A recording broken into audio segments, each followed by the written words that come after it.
All right, he is out of his superhero costume. Got a Oh, Josh sweatshirt on. Yeah. okay, that's fair. That's fair. And you can't wear it 24/7. It is special, right? Yeah. Yeah. You're right. Yep. Bill's Elvis, John Lang joins us on the show, and it's great to see you. And you're a lifesaver because we waited till the very last minute to get you on, and here you are on a week where you had hoped to be quiet, and of course, I'm bothering you. Um, Sorry. But I wanted to ask you, obviously, about a couple things. Obviously, about the Bills in general, but also about your recent travels. Can you talk about your trip out west and what you did and saw and participated in, and how amazing it was? Yeah, it was like, well, my third trip to Wyoming this year, third trip to Laramie.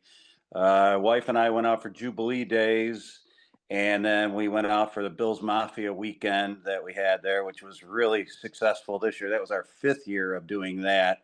And I had somebody from the university call me and a few other people saying, you got to come out for the Josh weekend. You got to come out. And I had somebody offer me a ticket and ended up in a nice box seat and everything. So, yeah, I went out and it was absolutely amazing. It really was. Talk about just the feeling of pride that you probably had knowing that our current quarterback, their past quarterback, goes there and has his jersey retired, and right in the prime of his career. He's a long way from having his career being over when most people's jerseys get retired, right? Yeah, absolutely. And yeah, it was a great sense of pride. It was, I mean, he is just so beloved there, like he is here, and you got to hand it to the guy. He always says the right thing and carries himself the right way. And it's amazing to see how loved he is out there. And, like I said, it's just like here. It's just awesome. You wonder, if that had anything to do with how he performed in the Steeler game, right? I mean, the Bills had 10 days off. I mean, people have forgotten that the Bills had a long time to prepare for that game. And I thought they prepared well. I thought they did what they should have done. Pretty predictable. And yet, even though they got the job done and the Steelers couldn't stop them. Talk about maybe that time where Josh was away, he got some time, and maybe that helped rejuvenate his game a little bit too.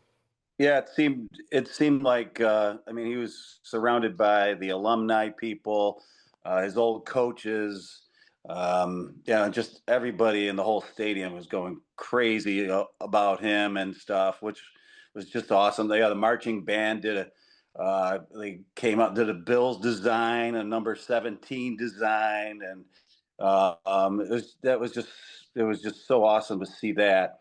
And then, yeah, to know he got some rest. Yeah.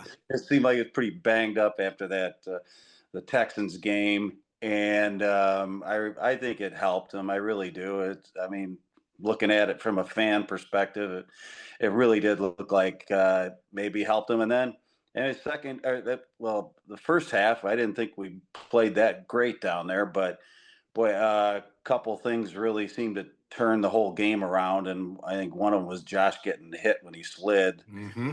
and then that other, the other giving him the business there. The back and forth with Hayward. Yeah, of course. Yeah, but boy, the second half of that game was just great to watch. It really was. And I think, I do think the Wyoming thing was a good prescription for him because obviously getting sacked 8 times, the most in your career, and losing that game the way they did, obviously there were a lot of bad negative vibes around the team. Here we go again, and it's such a roller coaster, and another year of a midseason roller coaster, right? And when Yeah, are we going to be right? When are we going to be fixed? When are we going to be the Bills that we know and love?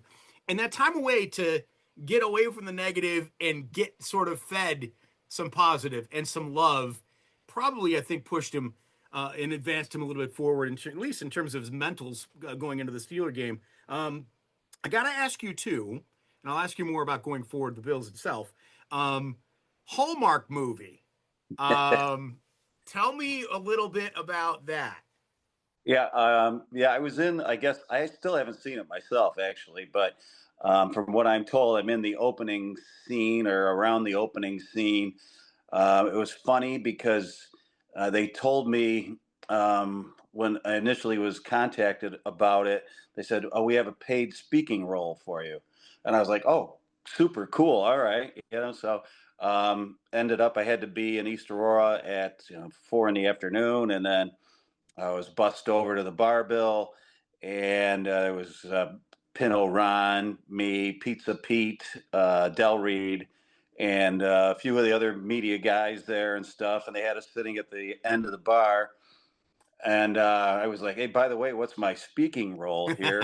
And and it was funny. Well, it's go Bills and high five the bartender. I'm like, "Oh, I can do that." That was great. It was fun. It was neat to be a part of for sure. For sure. Yeah, it really So was. they fed they fed you your lines as you went.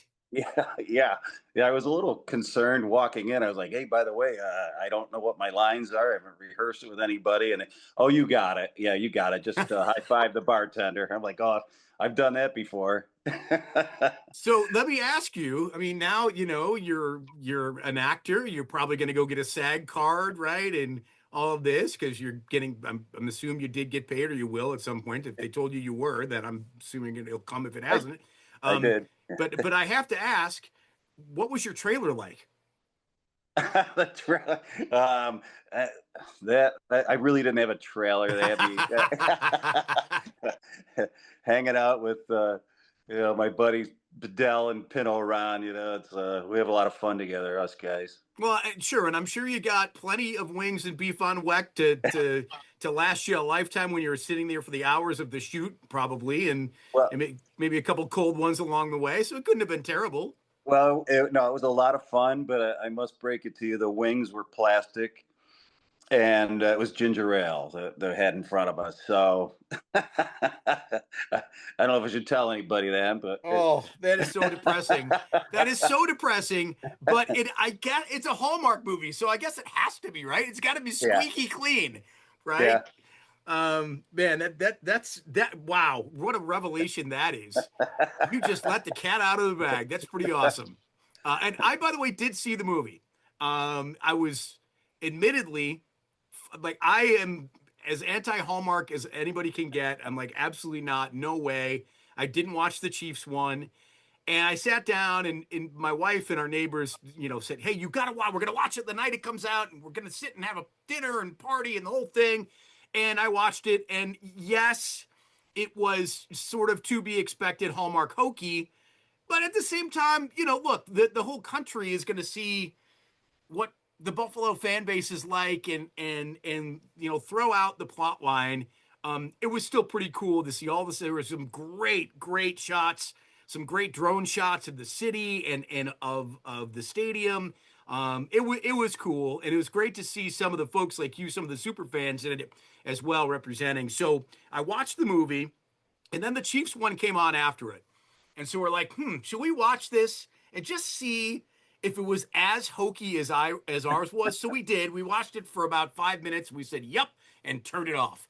Well, and also it was the Chiefs, so I couldn't stand too much more of that. But I did learn a lot that the Hallmark actors, I had no idea this was a thing, but they just kind of like rotate movies. Like a lot of them are in the same sort of style movies. It's almost like they have a contract with Hallmark.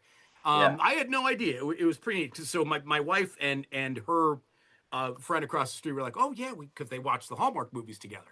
And they're like, "Oh, I know him. I know her. They were in that movie and that movie." Da, da, da, da, da. I'm like, I got to get out of here.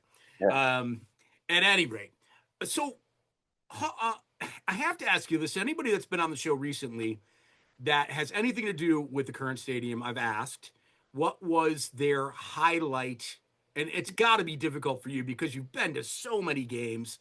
But what if you have one? And I'm sure you've been asked this question this year at some point by someone, but I didn't hear or see the question or the answer from you. So I'm going to ask it anyway. But what for you in the history of the stadium was the, let's call it high mark, might as well, of your memory bank of that stadium? yeah. I've got a few. So it'd be definitely the Indy snow game that was a few years back. Yep. That was crazy cool. I mean, I remember walking in and it just all of a sudden it's coming down, and to not be able to see the players and they're in the snow and everything else. That was really, really cool. Of course, the comeback game. That's something I'll never forget. And you were really there. Yeah, I'm in the NFL films of it. Yeah. That was amazing. To be there for that. Absolutely amazing. I also tell people in '93 there was the Jets and the Raiders, or the Raiders and the Jets at the end of the season, and it was like -20 in the parking lot, and we were keeping our beer. You had to keep it in the cooler from freezing. It was that cold. Your beer would freeze in your hands. But like, there's just so many awesome, awesome memories of, tailgating and the camaraderie of that, and just I don't know, just yeah, years and years of great memories in that stadium. But yeah, those are probably like my four most standout type things that I can remember. John, it's so funny, and I'm glad you mentioned it was the Raider game. I was there. It was the second or third coldest game in the history of the NFL. And I lived in Rochester at the time, and my buddies and I were all talking, like, are we still gonna go? I mean, it's like almost like dangerous, right? To go to this game. And my buddy's like, oh hell yeah, we're going. You gotta believe it. And exactly what you said, I witnessed. Like I remember exactly what you said, watching a beer Yeah, freeze in front of my face. I was like, yeah, yeah. crazy. It was Yeah, I remember nuts. the Bills had given me this nice starter jacket too, and I backed into a fire trying to keep warm, and the whole back of it like melted. I was like, "Oh, geez." I learned something at that game too, by the way, that I didn't know. And that was for winter games at the stadium, if there had been snow or ice, a lot of times what'll happen is uh, below your seat, there will be, an inch or two of really packed in ice or snow. And if your boots aren't right, man, your boots are on top of that ice or snow. It's brutal. And so I learned that people bring cardboard to Yeah, basically add a layer. I say that because during that, I spent the entire third quarter in the bathroom. The bathroom was 20 degrees, literally 20 degrees Fahrenheit, but it was that much warmer than being outside that I had to stay. I was so cold. I just stayed and I apologize for anybody that had to go number two, but I was in, a thing like for the entire third quarter. I didn't care. I was frozen. But no, probably nobody needed to know that part of my experience, but, um, yeah, it's so many memories from that stadium. Obviously, what was your first game? Do you remember? it would have been, what was it, 90? Or I'm sorry, what was it? My father took me to a game. I was like 12 years old. So it would have been 73, I guess, ish, Wow. or 70, Okay. yeah, 74. It was an OJ game because I Yeah. remember it was OJ ran for like over 200 yards. I think it was against the Jets. Yeah, that was my earliest earliest game, earliest memory of being in there. That's pretty awesome. Pretty Yeah. awesome stuff. Okay, so let me just ask you about obviously current day Bills and kind of where you sit. I mean, you are as loyal of a fan as they get, obviously. And there's been, people that are, have had one foot off of the bus, and then they get it back on, then they jump off a little bit, and then they have a hand on the window and they're being dragged along the road, but they Yeah. still want to be part of it, right? So I thought that second half, and I have said this on the show, that I felt like that Joey Bosa play, the two series in a row, the Bosa sack and then the interception, in my opinion, depending on how the season works out, if the Bills go to the AFC Championship or the Super Bowl and win the whatever, however far they go, if they end up being crazy successful at the end of this year, I think they're going to look back to that 5 minutes of football from that Steeler game and say that was where the turnaround was. And for that reason, and with the breakdown of the entire league, I don't see anybody really dominant, Yeah. which helps me with my confidence in what the Bills might be able to go down the stretch. So what are your Yeah. thoughts last 5 games of the year and where do you think they end up? Yeah, it's been an up and down season, no doubt about it. I was in Miami for that game, which I couldn't believe my eyes. And um, we might have another down game. I don't know. but I'm not worried about going into New England and beating them at all. They're definitely beatable. Yeah, I I think we'll be I think we'll be okay. We'll see once the playoffs come around, but we have to get into the playoffs, and I don't know. I'm not really worried about us, but we got to win these games. That's all we got to win. Get into the Yeah, playoffs. and I would say this: we have the best quarterback in the AFC right now. Yeah, Say yeah, what you want. I mean, Drake May is on the same level with Josh, yeah, but doesn't have the career successes that Josh has, the experience Josh has in big postseason games. So I like the fact that yeah, Herbert's hurt. Lamar yeah, looks terrible. Mahomes hasn't been great. yeah, Daniel Jones has a broken leg. So all these guys have their issues. And here's Josh, knock yeah, on wood, 100% healthy and arguably, the reigning MVP. So I like our chances, yeah, and it sounds like you do too. yeah. Definitely, you got that guy. You've got a better chance of winning than anybody in the league. I think. Yeah. Um, so when it comes to the real cold weather games, under your superhero uniform, what do you do to stay warm? I buy a lot of the full length foot warmer things that you put in your shoes or whatever. Hmm. And I found if I put two in each shoe in the morning, it lasts me all day, and I can wear like sneakers almost. Those things really work. I've got the Under Armour 3 I wear underneath with like a windbreaker type thing, and some good gloves and hand warmers in my gloves. As long as I keep moving, I'm okay. I think. Yeah, yeah. Well, and the moving is pretty simple with all the fans around you. So it is great to see you, my friend. Merry Christmas, happy holidays, obviously. Congratulations on the movie. Congratulations on your travels. Congratulations on being one of the greatest Bills fans ever. And get some sleep. I'm sorry. I robbed you of 15 minutes of your Yeah. night, man. No worries, and appreciate you having me on, Rich. Good to All see right. you again. You too. All right. Go get some shut eye, and we'll talk to you All right. soon. Have a great Christmas. You too. Thank you. All right. Bye.